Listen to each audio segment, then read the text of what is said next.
안녕하세요. 어제 분석에서 추천드린 독일 핸디캡 승리는 무난하게 들어와주면서 이번 유로 2024 개막전부터 기분 좋게 시작합니다. 개인적으로 유로 대회는 제게 있어 항상 효자 종목이 되어줬다고 말씀드렸었는데 이번 유로도 느낌이 괜찮은 것 같네요. 오늘부터 본격적인 조별리그가 시작되고 매일 두세 명씩 진행되는데 이번에 저랑 같이 수익 한번 쭉쭉 내보시죠. 오늘은 세 경기 준비해봤고요. 그럼 오늘 경기 분석 시작하겠습니다. 첫 번째 경기는 헝가리와 스위스의 경기입니다. A조 경기이며 큰 이변이 없다면 A조는 독일이 토너먼트 진출에 한 자리를 차지할 것 같고 나머지 자리를 두고 헝가리, 스코틀랜드, 스위스가 경쟁할 것으로 보여지는데요. 지난 2018년 6월부터 마르코 로시 감독이 장기 집권하고 있는 헝가리는 최근 유로 대회에서 3연속 본선 진출에 성공하고 있는 팀입니다. 지난 유로 2016에서는 조 1위로 토너먼트 진출에 성공했으나 당시 황금 세대로 불리던 벨기에에게 16강에서 0대4 대패를 당하며 탈락했었고 유로 2020에서는 프랑스, 독일, 포르투갈이 포함된 역대급 죽음의 조에서 4위로 탈락하는 아쉬움이 있었습니다. 헝가리가 지난 대회들과 비교했을 때 스쿼드에서 가장 큰 차이는 소보슬라이가 정성급 미드필더로 발돋움했다는 점이고 로날드 산라이와 함께 강력한 2선 라인을 구축할 것입니다. 스위스는 메이저 대회에서 꾸준하게 본선 진출에 성공하고 있는 팀으로 2021년 8월부터 스위스 감독실을 맡고 있는 무라트 야킨 감독 체제에서 치르는 두 번째 메이저 대회인데요. 지난 2022 카타르 월드컵에서는 16강 진출에 성공했으나 포르투갈에게 6대1로 크게 패배하며 탈락했습니다. 룰스가 최근 메이저 대회에서 높은 성적을 기록하지 못했어도 토너먼트 진출까지는 무리 없이 해내고 있는 모습인데 직전 유로 2020에서는 16강에서 당시 월드컵 디펜딩 챔피언이었던 프랑스를 꺾고 8강에 진출하게 됐었죠. 2000년대 이후 꾸준하게 빅리거들을 대출해내는 국가로 이번 유로 2024에서 스쿼드 대부분이 빅리거 출신 선수들로 이루어져 있습니다. 대표적인 선수는 그란트 자카, 마누엘 아칸지, 예안 존머 등이 있죠.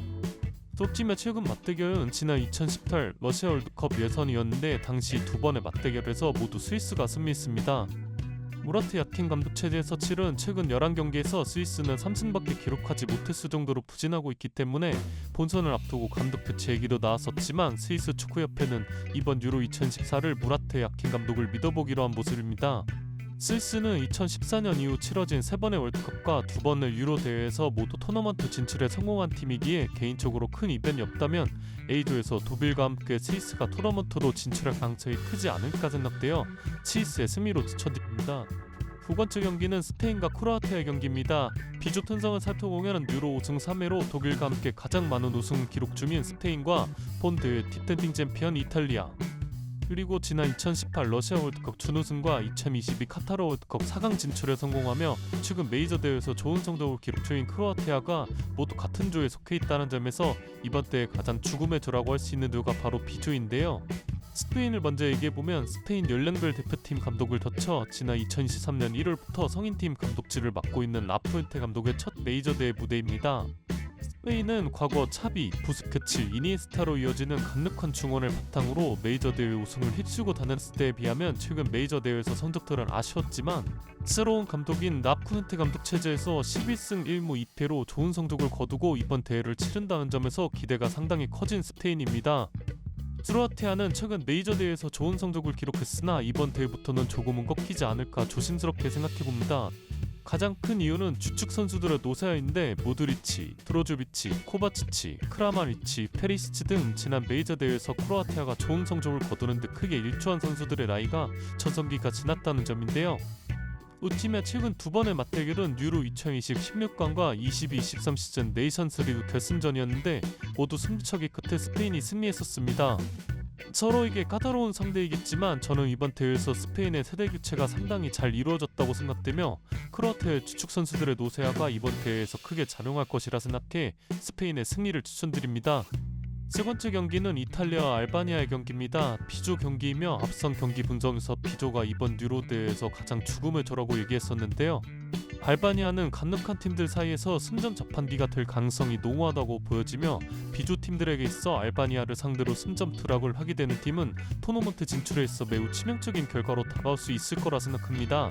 이탈리아는 직전 유로 2020 우승팀이며 지난 22-23 시즌 나폴리에게 스쿠테토를 안겨준 루치아노 스팔레티 감독 체제에서 치르는 첫 메이저 대회라는 점에서 기대가 더욱 커진 팀인데요.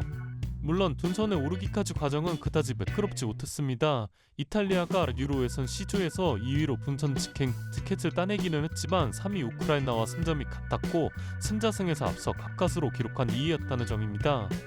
알바니아는 지난 유로 2016을 제외하면 모든 메이저 대회에서 본선 진출에 실패했던 팀이지만 이번 대회를 앞두고 유로 예선 2조에서 1위로 당당히 본선 직행에 성공한 모습입니다. 알바니아의 가장 큰 강점이라면 유로 예선 8경기 중 5경기에서 클린시트에 성공했으며 단 4실점밖에 기록하지 않은 탄탄한 수비가 강점이라고 할 수 있는데요. 하지만 예선에서 상대했던 팀들과 본선에서 상대하는 팀들의 퀄리티 차이가 매우 크다는 점에서 예선전에서 보여줬던 수비 퍼포먼스를 본선에서 보일 수 있을지에 대해서는 의문이 큽니다. 이 매치업에서 가장 눈여겨볼 포인트는 지난 시즌 아탈란타의 유로파리그 우승을 이끌었던 스카마카와 짐시티의 맞대결일 텐데요. 클럽팀에선 동료였지만 국가대표 연기에서 상대 선수로 맞붙게 되었는데 잘루카 스카마카의 피니시 능력이 지난 시즌 후반기에 상당히 날카로웠다는 점에서 베라트 짐시티가 스카마카를 얼마나 효과적으로 묶어줄 수 있을지가 관건입니다.